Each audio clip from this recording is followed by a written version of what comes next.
Bonjour, un bilan de ce qu'il faut retenir de ce chapitre d'introduction aux fonctions. Si une fonction vous est donnée par sa courbe, vous obtenez facilement une image par lecture graphique, alors que si la fonction est définie par une formule, vous l'obtenez par un calcul de valeur. Enfin, puisque la courbe d'une fonction ne peut pas rebrousser chemin, vous ne pouvez pas avoir comme ici deux images, ça n'a pas de sens, vous avez toujours une seule image. Pour la recherche d'antécédents, si on vous donne la courbe, vous obtenez les antécédents par lecture graphique, sauf que cette fois, vous partez d'une hauteur donnée.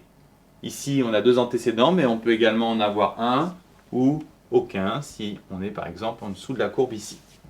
Si votre fonction est définie par une formule, la recherche d'antécédents va cette fois mener à des équations qui sont plus ou moins complexes. Enfin, il est intéressant de remarquer que les recherches d'intersection avec les axes OY ou OX sont des recherches d'antécédents ou images. Attention, l'axe OX correspond à Y égale 0 et l'axe OY à X égale 0.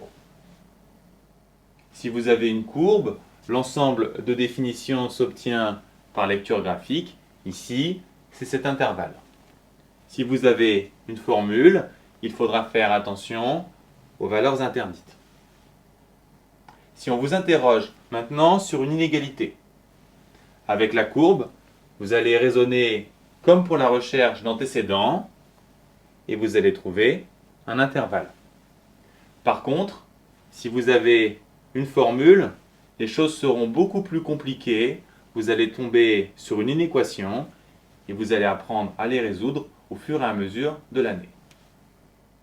Pour le tableau de signes, si vous possédez la courbe, vous allez vous concentrer d'abord sur les abscisses et les points clés sont les intersections avec l'axe des abscisses. Ensuite, vous terminez votre tableau.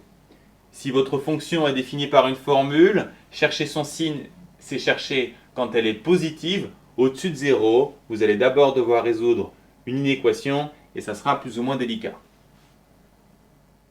De même, pour les tableaux de variation, vous commencez avec la courbe toujours par les abscisses, mais cette fois les points clés sont les abscisses des extrémums. Ensuite, vous terminez votre tableau avec les ordonnées.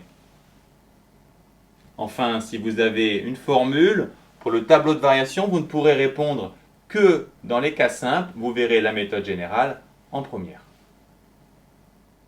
Finalement, à l'issue de ce chapitre, vous devez savoir résoudre toutes ces questions si on vous donne la courbe d'une fonction. Par contre, si on vous donne la formule, ce que vous devez savoir, c'est traduire les différentes questions de type en calcul, équation et inéquation.